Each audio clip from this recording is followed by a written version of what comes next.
Well, on a rainy California night, let me draw you close to the fire and tell you a tale of Marilyn Monroe's mysterious final days.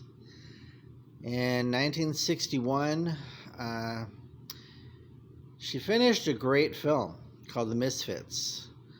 Very dramatic movie in Nevada about people trying to go west and get a second chance with their lives and kind of drifters and lost souls. It's a dramatic artistic piece. It's a triumph. Excellent film, The Misfits. And during 1961, she was starting to crumble. A long-term prescription pill user like Judy Garland and Elvis. And after several years, you build up a tolerance to the pills, so they're no longer as effective. So she's spun into a weird cycle of insomnia and can't get up in the morning to be on the set at 6 o'clock, and the pills sometimes work and they sometimes don't. She relied heavily on them. Was combining them with alcohol, which is a bad idea, a dangerous combination. So the pills that had propped her up through so many films pepped her up through all these energetic, musical numbers and acting pieces were starting to no longer work. And she tried to make a deal with NBC to do a play for television called Rain, and NBC she was so complicated to deal with at this point. The negotiations were misery, and after spending a lot of money and she was demanding certain directors, because she was not functioning that well. All these demands, the project just crumbled. So we never got to see the television play Rain. Her studio did push her into a film called Something's Got to Give. It's her lost film. It's about half completed. You can watch it online. Light, funny bedroom comedy. It's something she's good at. She fell back to her strength. And on the days the pills were working for her, she could go and perform well, as you can see in her final scenes, and she looked great. There were many days she did not show up. They had 100 crew waiting for her, everybody being paid, and waiting, 100 people, and she did not show up. They had to film around her, and finally they fired her. This was in June of 62. She was also in situations with the Kennedys. Let's just call them situations,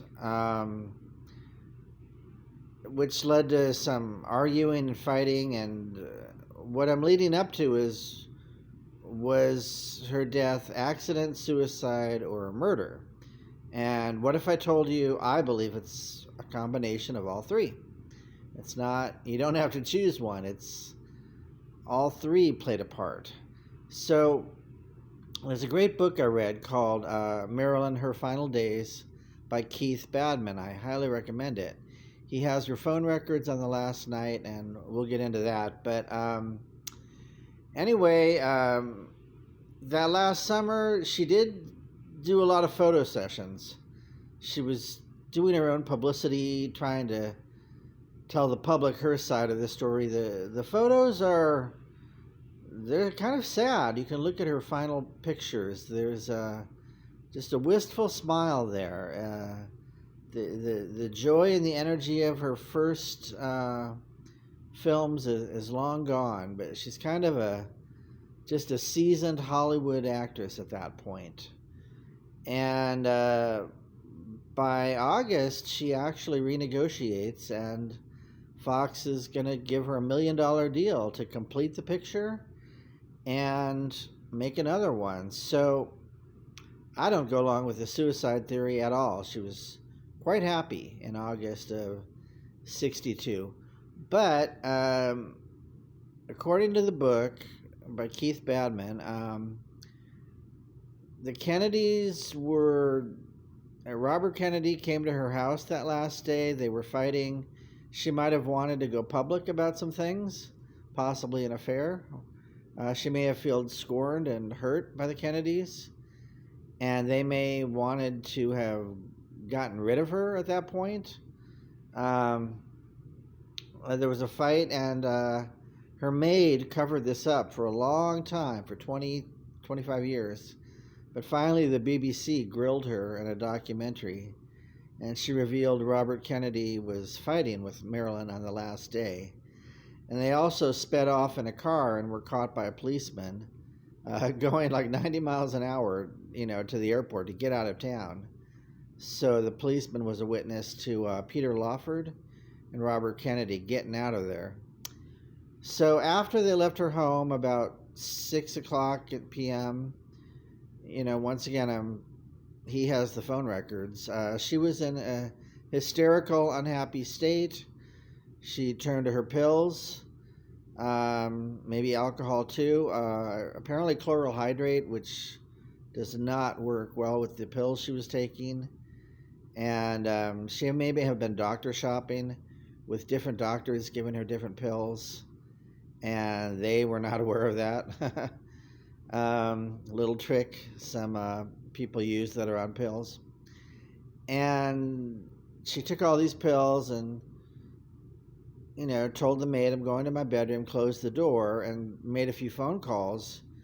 She called Peter Lawford, and she was actually going under during the phone call. She was slurring her words, say goodbye to everybody, come over here, help me. And he said, look, I'm at a dinner party, I'm a married man, I can't just run over there and help you. Although he did call other people that night. He said, I think Marilyn's in trouble. He called some other people to go help her. So by the end of that phone call, she was actually slipping into unconsciousness. This was around 8 o'clock. And then she kind of knew she was in trouble. She called her massage therapist. He wasn't home. She left a garbled message. That was all the energy she had at that point. Her body was shutting down. She could not call the maid, who was in the next room, and went to sleep and never woke up. And this was, by 9 o'clock, she was dead. Her publicist was at the Hollywood Bowl in a concert and received a frantic phone call. Marilyn's in trouble. So, the word had gotten out to her inner circle, but it was just too late by that point. So, those were, her final days. She does have this lost film. I think she had some more work and could have had some more good films in the 60s that you can tell by watching Something's Got to Give. She could have gone on a bit longer, but sooner or later, I think her mental instability and prescription drugs and interacting with very high-powered, dangerous people would have done her in at some point. And she even went to the Cal Naval Lodge right before she died with a lot of mafia people and high-powered political people, and I think she knew a lot of their secrets, and maybe JFK had told her some state secrets, and she kept a diary, and that went missing. So she knew a lot. If she had talked about going public, that would have been a pretty big mistake on her part. I think she could have resolved her problems privately, but she never had a stable base.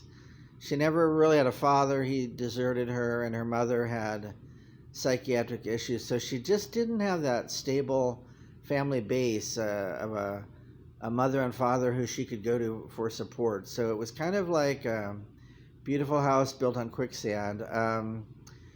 Just a few other notes about her career.